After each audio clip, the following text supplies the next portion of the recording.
Hello, and live from the edge of the Great Red Divide, this is the Heartland Mamas podcast. I am your host, Heidi Henry. Today we're going to be talking more dysfunctional GOP and the 7 votes of Kevin McCarthy. I keep wondering if it's like the dance of the 40 veils or whatever that story is, and wondering how many times we're going to deal with this dysfunction, this reincarnation of Kevin McCarthy. I don't know why the man feels he can reinvent himself when we know exactly who he is. And so does his party. And in a way, I don't understand why he can't bring his caucus together. I mean, I really can't. He's just as crazy as the rest of them. So why can't he bring the caucus together? And I'm going to tell you, it's because of this Freedom Caucus, which is, Matt Gaetz and Lauren Boebert and Jim Jordan and all your cast of crazy characters from the dysfunctional GOP. And they want power. They want absolute power. They want to be able to kick the speaker out with one person saying, get out. They don't want 5 people. They don't want a majority. They just want one person to stand up, Lauren Boebert, and say, get out. I want your job. That's exactly what they want. And in addition to that, these crazy people want to make sure that they bring with them the leadership positions in committee assignments. So they want to be the head of the judiciary so that they can investigate Hunter Biden's laptop, which is so much more myth than reality that it's lost in the world of alternative facts. I mean, we don't even really know if it even exists, right? And if it exists, does it, have more than porn and emails to his dad? I don't know. He traded on his dad's name to get a better job or get more money, just like the Trump children did. And I don't understand why this guy should be different, because he certainly didn't profit off of his father's name the way the Trump family did, or has and still does. But somehow we've got to prosecute him and then find a reason to go after Anthony Fauci, who's now retired, and the pandemic is 2 years ago, right? But we want to go after him, and we want to impeach Biden for, I'm not sure what they're going to make up, but remember, they can impeach him for anything they choose if they bring it to the floor and hold hearings. And how much money did we spend on hearings for Benghazi? And that was a whole lot of nothing. It was a big bowl of nothingness. So these people, these Freedom Caucus people, want to be in charge of the judiciary. They want to be in charge of the finance committee, okay? Because they want to disrupt the peaceful operation of government. This is where we're not really libertarian. We are just nuts. And so our just nuts is, and I keep thinking, if they had been successful January 6th, what the hell did they plan to do? Because they certainly don't have a plan now. Remember, during the election, all they talked about was inflation and Hunter Biden's laptop, but mostly they talked about crime. And we're not hearing any of this right now. All we're hearing about is stupid shit. The same stupid, dysfunctional GOP crap that goes on every time, because they never get anything done. They never do anything. If they can't complain and point fingers and say it's your fault, because now they're going to have to take responsibility for what happens in the House of Representatives, and they don't have a plan for what happens if they can't bring charges against Joe Biden for, I don't know, the cost of gasoline. I'm not sure shutting down Canada's Keystone Pipeline. I'm not sure Hunter Biden's laptop, Anthony Fauci. If they can't do that, they have no plan to govern, because they've got nothing. I mean, they really have got nothing. In modern history, every single recession we have had has been brought to you by a Republican administration. Even the one that we're dealing with now, and we're not really in recession, but we had inflation. But that was brought to you by the failures of the Trump administration to deal with a global pandemic by sitting there in denial because it was killing more black and brown people than it was killing white people. He decided not to deal with it, that those people should go back to work and we should all go about our business. And then it started killing white people. Oh my God. And the problem is the reason it was killing black and brown people. And I know I'm all over the place here, but I'm trying to make sense of what the hell they're doing in Washington right now, today, and it doesn't make sense, but you have to go back to the failures of Donald Trump and the fact that he caused a lot of the dysfunction that's going on now. The Freedom Caucus not only is loved and embraced by Donald Trump and vice versa, but Donald Trump has endorsed Kevin McCarthy. He thinks he could be a brilliant speaker. He forgets that he stabbed Boehner in the back and caused Boehner to resign, but that's okay because Trump has gone through his entire life stabbing people in the back, not paying him, shafting him, not taking care of his obligations to his wife, to his children, to his businesses, and has just skated by. So he's okay with this because Kevin McCarthy said publicly that the election of 2020 was stolen, which we know was the biggest lie. I mean, when Trump came into office and he lied about his inauguration sizes, the number of people there, we knew that was like the beginning of the end of the lie thing. Not the beginning of the end, but the beginning of the lies. And the lies just keep growing bigger and bigger. And the dysfunction in the party grows bigger and bigger. The GOP, the modern day grand old party, the Republican Party, is in such disarray because they're committed to disrupting our country. They're committed to disrupting governmental policies and the operation of government, the peaceful operation of government. They're more interested in Trump-level bombast than getting any work done. And all they want to do is work on these anti-government policies, that we should have smaller government. And the only thing smaller government means is that more of your tax money is going to go to the top, and less of it's going to come down to do social programs and SNAP and housing and all of those things, lowering our property taxes. All of those things are not important to the GOP because that's not their donors. That's not their donor base. Okay. Yes, they do collect from people like you and me, but, well, not me, but they do get their money from average citizens, but most of their money comes from huge PACs and dark money and corporate America. These are the people they are fighting for right now. And this fight to the death over the speakership position is largely because if they don't win this, if the Freedom Caucus doesn't win this, we might actually do work.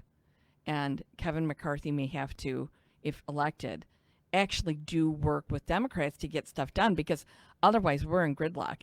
And the Freedom Caucus has planned for this gridlock. This is all they want. It's gridlock. They don't want the government to do anything. They don't want Biden to get credit. Because the other day, remember, Biden sat down with, I think it was like 60 bills that had been passed on a bipartisan measure from the House to the Senate. It had been debated and worked out and passed. And this huge stack of bills came to his desk for him to sign. And he signed all of them. Every single one of them. And they don't want that to happen because remember when their president had a huge pile of papers, they were all blank papers that were supposed to be something, but they weren't. I don't know if you remember that, but that was when he first took office. And what the modern day GOP wants you to remember is that we elected a half-white president, and that wasn't cool by them. So they formed the Tea Party under the guise of anti healthcare for everybody, and their influences have never stopped since, because when they wanted to make it anti-healthcare, but they had to make it about Obama, and they had to make it about the color of Obama's skin and the fact that his dad was African. And that's where this all goes back to latent and systemic racism. My son and I had a discussion today about, I thought we conquered racism. And I told him, I said, I lived through the civil rights movement. I lived through that. That was when I was very young. But I remember Johnson's Great Society and the fact that we were supposed to move past the systemic racism, which, I live an hour plus from Chicago. Racism still, the marks of racism still are everywhere. That is one of the most segregated cities in the country. And if you don't believe me, go from Ukrainian Village to, or the West Loop to, say, oh, I can't think, one of the more southern or southwest or near west um, wards, and see the difference in the food deserts and the poverty and the dysfunction and the mental illness and the addiction issues that are congregated amongst black and brown people that you don't see on the north side.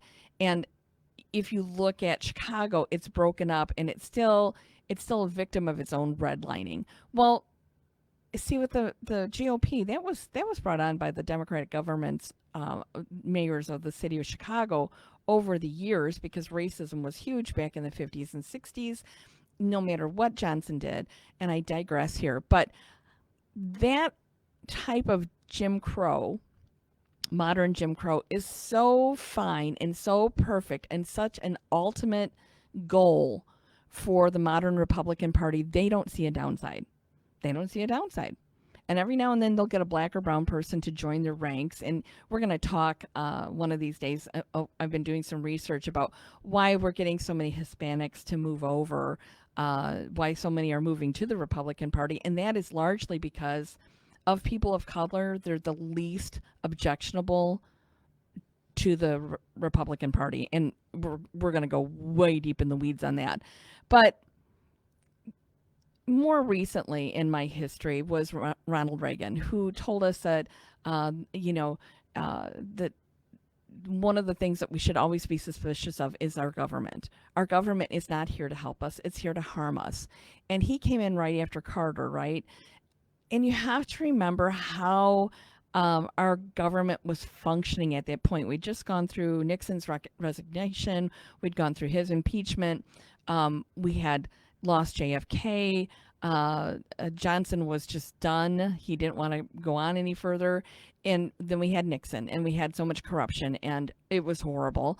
And then we had Jimmy Carter, who was, again, after Nixon's bombast, we had this soft-spoken farmer from Georgia, a Georgia Democrat, that was a Christian to his very soul, and he just wanted good for everybody, but he had to deal with the dysfunction left over from the Ford Nixon era, right? So he was trying to move the country forward, but without bombast. And that's what Biden is doing right now. It's like, we're trying to recover here, people, and we can't recover when we still have the crazy aunt that's going to leap out and going, I'm not voting for Kevin McCarthy. And not that I want Kevin McCarthy to be speaker.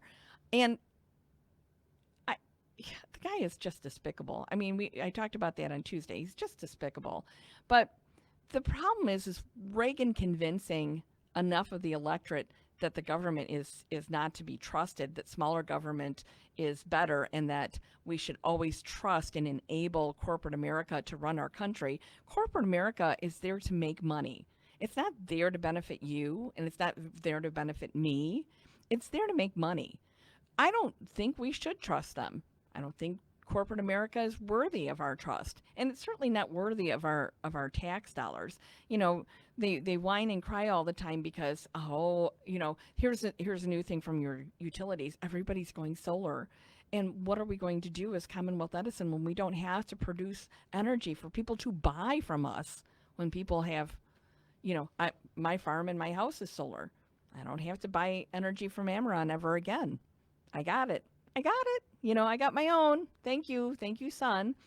But so the utilities, like the insurance companies, like the banks, like everything else, is going, oh, well, what are we going to do? We won't have any jobs. No, you find something else to do. Just like a lot of us have had career changes, it's time for you to have a career change as well. So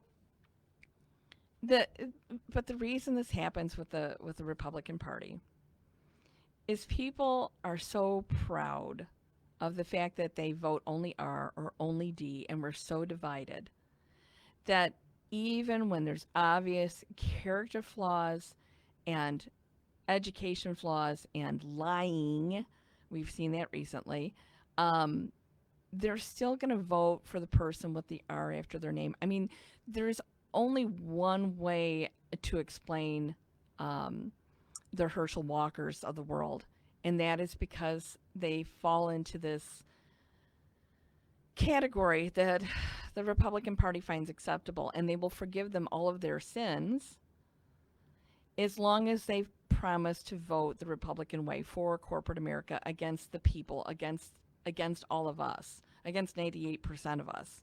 Because they're not listening. The Republican Party's not listening to people. They're not taking into account the things that they want: good education, low taxes, a functioning economy, the end of climate change, abortion rights. All of those things the Republican Party doesn't listen to because their donors have told them that don't listen to the people. They don't know what's best for them. Us, corporate America, we know what's best for them. They don't. They do not have your interests at heart. But the Republican Party is so trained to fall in line and vote R no matter what that they will overlook the serious character flaws of their candidates and not even do research or background checks, as we've seen, on their candidates to make sure that they're putting their best people forward at all. It doesn't matter to them as long as they can control those people. And I sometimes wonder if these scandals are how they plan to control Herschel Walker once he got in office. Or is he going to be just such a dumb Bubba because I think he's got CTE from playing football. I mean, I remember when he was playing and he seemed like he was all there. He does not seem like he's all there anymore. And I feel really sorry for him. I mean, CTE is why I don't watch professional football anymore. I don't watch football anymore because brain injuries are real. And in my line of work, brain injuries are very real. And we wear really good helmets and we take lots of safety precautions because you only get one brain and it doesn't grow back. And I'm tired of watching rich men throw other men. They pay them a lot for about 5 years. I think the average lifespan of or career for an NFL player is like 4 years. So they pay them a lot for 4 years, and then they have no idea how to handle their money, and they end up, bagging groceries at Jewel because they don't know what to do with all this money, so they don't save it. And in the meantime, these very wealthy owners who will remain wealthy forever get to pit their gladiators against each other for our enjoyment. You know what? I don't enjoy that. I wouldn't have enjoyed the Romans throwing the Christians to the lions, and I'm certainly not going to enjoy football. I'm not doing it. So where do we go from here? I mean, the GOP clown car has no wheels on it right now. They are so dysfunctional right now. It's worse than your Christmas dinner or your Thanksgiving dinner with your family you can barely stand. And I'm sorry I wasn't on to talk to you about having to deal with dysfunctional family because so many people do, and I wish we would stop putting ourselves through that. It's not worth it, but that's time's gone by. We don't have to worry about dysfunctional get-togethers until the family reunions this summer. Remember, you do not have to go. Or you can go and leave early. That's, eat and leave. Anyway, so somebody asked me today, do you think Hakeem Jeffries, the Democratic leader, will become Speaker of the House? No, I don't think so. You'd have to have so many Republicans vote present or not show up for the quorum or give their vote to Jeffries. And I just don't see that as happening. Although my mental gymnastics of picturing a Democratic speaker with a Republican House majority is maybe what we need right now, right? Where everybody has to come to the center because nothing's going to get done otherwise. I'm not a big fan of stepping to the center. To me, every step to the center is a step to the right, and we need to make steps to the left for the people, for people in our country. We have neglected healthcare and mental health care and addiction and abuse and dysfunction and hunger for so long to feed, a handful of people at the very top of the food chain that we don't need more dysfunction. We just don't. We need to get it together. And Steve Scalise is an interesting thought, too. He's the number 2 in leadership for the Republicans, the House Republicans. He is from Louisiana.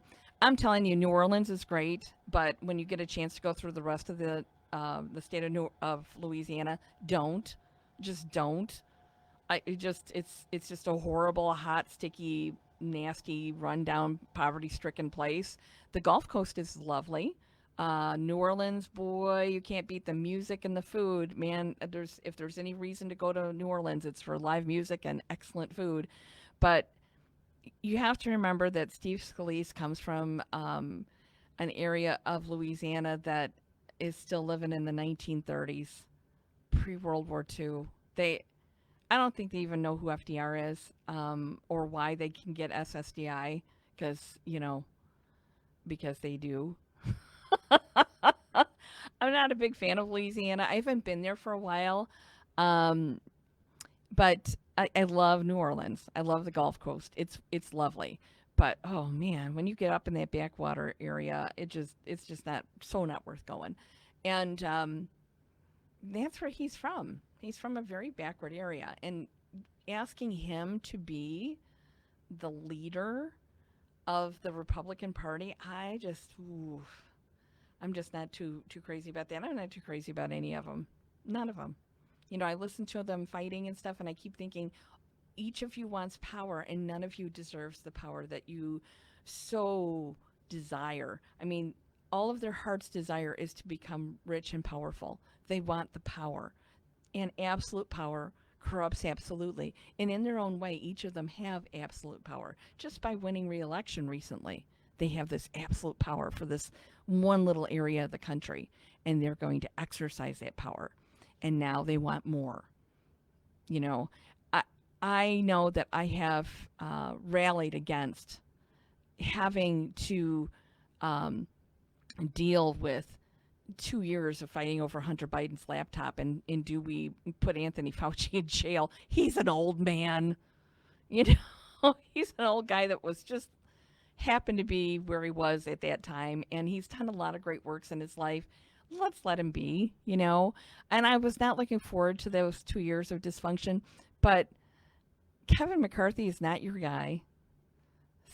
I don't know what he'd have to give to these people.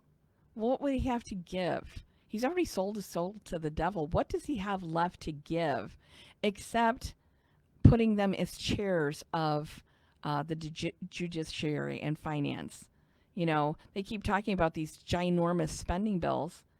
Hello, most of you just voted for this giant industrial war complex bill, which does so little for veterans. It gives them a little pittance of a raise, but for our active duty soldiers, but so little for our veterans that need so much. Come on. We need more fighter jets to park in the Mojave Desert that have 0 miles on them. The only miles those jets, and if you don't know about military stuff that's stored in the Mojave Desert, just Google it.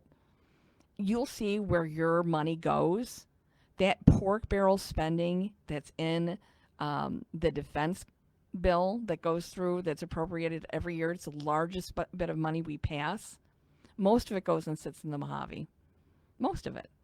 Now, that could go to funding our schools, to lowering our property taxes, to increasing wages, to providing early child care, to providing, a year of paid maternity leave. You know, it's so much we could do with that money, but instead we give it to these military contractors for obsolete items that all of these Republicans voted for because rah rah, we have to support our troops. That's not supporting the troops. That is not supporting the troops. And in my book, we should divide defense spending into actual defense spending, active duty military pay and care and their upkeep, and then veteran care. It should be divided into 3 sections. And I'll tell you what, the biggest section should be for our veterans because they are suffering right now. We lose a lot of them to suicide every damn day, and that's a disgrace. That's a disgrace. So if you want to talk about reining in spending, let's do that. Let's divide it down so that we're taking care of our veterans in active duty and stop putting planes out in the Mojave Desert. That's ridiculous. So I don't know where this is going. I have no crystal ball to say. If I were Kevin McCarthy, I would shut down for the day. Don't convene until tomorrow afternoon and see if you can get your troops together. I don't think you can. And I think they're going to have to find somebody outside of Kevin McCarthy to do this. And this is what he's always wanted. So I do wonder what he's willing to give up to get there, no matter what it costs the country. No matter what it costs the country, because this is what he wants. Maybe we should, he's moved into the speaker's office. He's moved into Nancy Pelosi's office already. He's already set up shop, and he's not in charge. That is just insane. But that's when your ego is bigger than your brain, Kevin McCarthy. Anyway, this is Heidi Henry from the edge of the Great Red Divide. I will see you next Tuesday at 1 p.m. thereabouts on the live stream. And I think I've got my studio all fixed, and I appreciate you tuning in. Catch us on all social media, not Twitter, because we don't do Twitter anymore, but Facebook, Mastodon, Instagram, that sort of thing. And working on a new website. So hopefully we'll see you then. Again, my thanks to Unique Boutique for providing my shirt for today. I appreciate you. And you can find them Unique Boutique in Naperville, Illinois. All right. Take care now, everybody. We'll see you later. Have a lovely weekend. Bye-bye.